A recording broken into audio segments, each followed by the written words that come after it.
പിന്നെ അങ്കിൾ എനിക്ക് തന്ന എന്റെ നിധിയുടെ കഠിനമായ അധ്വാനവും. നിധിമോള് ചില്ലറയൊന്നുമല്ല ഇതിനുവേണ്ടി കിടന്ന് ഓടിയത്. സാധാരണ ഭർത്താവിന് എന്തെങ്കിലും ആപത്ത് സംഭവിച്ചാൽ ഭാര്യമാര് ചെയ്യുന്നത് എന്താ? ഏതെങ്കിലും കട്ടിലിൽ കയറി കിടന്ന് കരയും. സമാധാനിപ്പിക്കാൻ നാലുചുറ്റും ആൾക്കാരും ഉണ്ടാവും. പക്ഷേ എന്റെ മോള് ചെയ്തത് അങ്ങനെയല്ല. അവള് മറ്റുള്ളവരെ ആശ്വസിപ്പിച്ചത്, മറ്റുള്ളവർക്കാണ് ധൈര്യം കൊടുത്തത്. എന്നിട്ട് വലിയൊരു യുദ്ധത്തിനെ മുന്നിൽ നിന്ന് നയിക്കുകയും ചെയ്തു.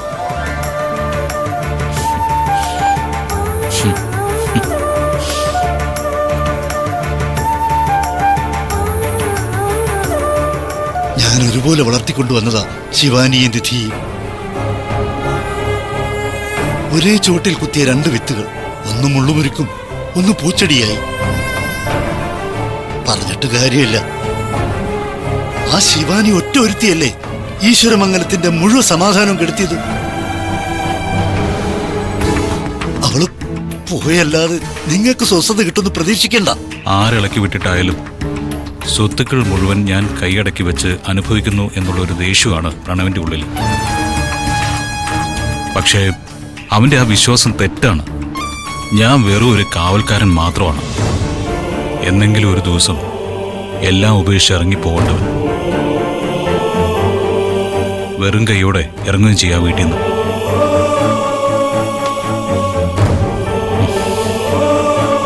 ഗൗതം വെറും കൈയോടെ ഈശ്വരമംഗലത്തു നിന്ന് ഇറങ്ങുന്നു എന്ന് പറഞ്ഞാലും എനിക്കോ നിധിമോൾക്കോ ഒട്ടും സങ്കടമോ ടെൻഷനോ തോന്നില്ല. കാരണം ഞങ്ങൾ വിശ്വസിക്കുന്നത് ഗൗതം ഇതുവരെ സമ്പാദിച്ചതും കുടുംബപരമായി കിട്ടിയതുമായ സമ്പത്തിലല്ല, ഗൗതമിന്റെ കഴിവിലാണ്. ഒന്ന് മനസ്സ് വെച്ചിറങ്ങിയാൽ ഒരു 5 വർഷം കൊണ്ട് ഈശ്വരമംഗലത്തിന്റെ ആകെ ആസ്തിയുടെ 10 ഇരട്ടി ഉണ്ടാക്കാനുള്ള കഴിവ് ഗൗതമിനുണ്ടെന്ന് ഞങ്ങൾക്കറിയാം. അല്ലെങ്കിലും മനസമാധാനത്തെക്കാൾ വലുതല്ലല്ലോ പണവും സമ്പത്തും ഒന്നും. അത് തന്നെയാണ് അങ്ങളെ ഞാനും പറഞ്ഞു വരുന്നത്. എനിക്കൊരൊറ്റ ലക്ഷ്യമുള്ളൂ. എനിക്ക് മുന്നേ ഈശ്വരമംഗലത്തിന് വേണ്ടി അധ്വാനിച്ചവരുണ്ട്. ഞാൻ ഉണ്ടാക്കിയ സമ്പത്തും ബിസിനസ്സും ഉണ്ട്. അതൊന്നും നശിച്ചു പോകരുത്. എല്ലാം ആ CKCയുടെ കയ്യിൽ ചെന്ന് പെടരുത്. അതിനൊരു ഏർപ്പാടുണ്ടാക്കി കഴിഞ്ഞാൽ ഞാൻ ഈശ്വരമംഗലത്ത് നിന്ന് ഇറങ്ങും. ഈ കണക്കിന് മുന്നോട്ട് പോയാൽ ഒരു ദിവസം പോലും മനസമാധാനത്തോടെ കണ്ണടയ്ക്കാൻ ഈശ്വരമംഗലം വീട്ടിൽ പറ്റില്ല. അതുകൊണ്ട് ഞാൻ തീരുമാനം എടുത്തിട്ടുണ്ട്. അതിനിയും വെച്ച് നീട്ടുന്നില്ല. ഒരു സ്വത്തിലും എനിക്ക് ഒരു അവകാശവും വേണ്ടാന്ന് ഞാൻ തന്നെ ഒരു സമ്മതപത്രം എഴുതി കൊടുത്തേക്കാം. എല്ലാ ബിസിനസ്സും പ്രണവിന്റെ പേരിലേക്ക് തന്നെ മാറ്റി കൊടുത്തേക്കാം. പക്ഷേ അതൊന്നും ഇപ്പൊ ഞാൻ പറഞ്ഞ അവന്റെ തലയിലേക്ക് കേറില്ല. ഞാനായിട്ട് എന്തെങ്കിലും ചെയ്യാൻ ചെന്നാ എന്റെ ഔദാര്യം വേണ്ട, നിയമപരമായിട്ട് എല്ലാം പിടിച്ചെടുക്കുന്നുള്ള വാശിയിലവൻ. അതിന്റെ ഒന്നും ആവശ്യമില്ലല്ലോ. ഈശ്വരമംഗലം ഗ്രൂപ്പിൽ സ്വത്ത് തർക്കം എന്നൊരു വാർത്ത പറഞ്ഞാൽ അത് ബിസിനസിനെ ബാധിക്കും. അതുകൊണ്ട് അങ്കിൾ ഒരു ഉപകാരം ചെയ്യണം. അങ്കിള് ശിവാനിയുമായിട്ടൊന്ന് സംസാരിക്കണം.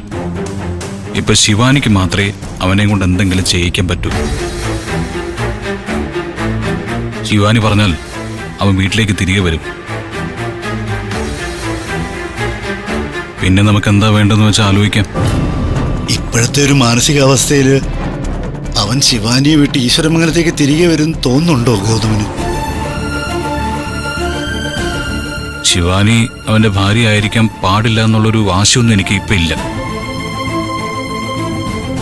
കാരണം എൻ്റെ അമ്മയുടെയും അച്ഛൻ്റെയും നിധിയുടെയും ഒക്കെ സന്തോഷമാണ് എനിക്ക് വലുത്. അവരും സന്തോഷത്തോടെ ജീവിക്കണം.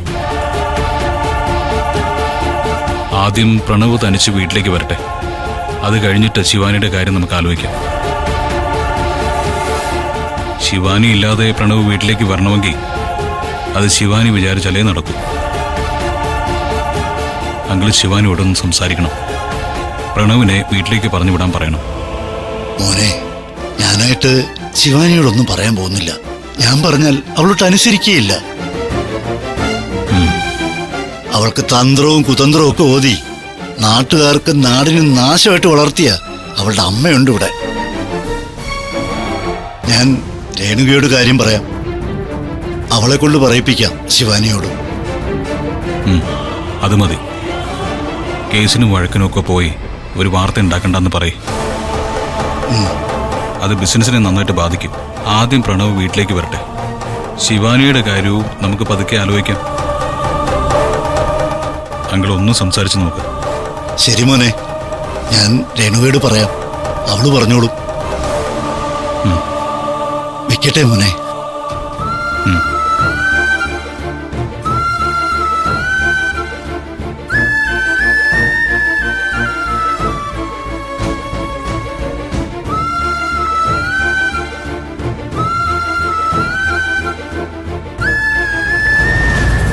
അനന്തരവള് വിളിച്ച് അമ്മാവനെ കാര്യങ്ങളെല്ലാം അറിയിച്ചു കാണുമല്ലോ.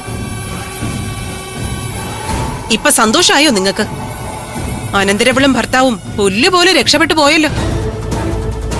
ഗൗതവും നിധി മാത്രമല്ല, നിന്റെ മോൾക്ക് അർഹിക്കാതെ കിട്ടിയൊരു ഭർത്താവുണ്ടല്ലോ, പ്രണവ്. അവനും രക്ഷപ്പെട്ടിട്ടുണ്ട്. അതിനെക്കുറിച്ച് നിനക്കൊന്നും പറയാനില്ലേ? പ്രണവ് എങ്ങനെയാണ് രക്ഷപ്പെട്ടതെന്ന് അറിയൂ രേണുകെ? ആ പാവം നിധി അവളുടെ ജീവൻ പണയം വെച്ചിട്ടാ അവനെ രക്ഷിച്ചെടുത്തത്. എന്നിട്ട് അവൻ ചെയ്തതോ? കോടതി കയറി അന്തസ്സായിട്ട് മൊഴി മാറ്റി പറഞ്ഞു. കാര്യങ്ങളൊക്കെ അറിഞ്ഞിട്ട് തന്നെയാ ഞാനും നിൽക്കുന്നേ. ശുദ്ധ തെമ്മാടിത്തരമാണ് പ്രണവ് കാണിച്ചതെന്നേ ഞാനും പറയൂ.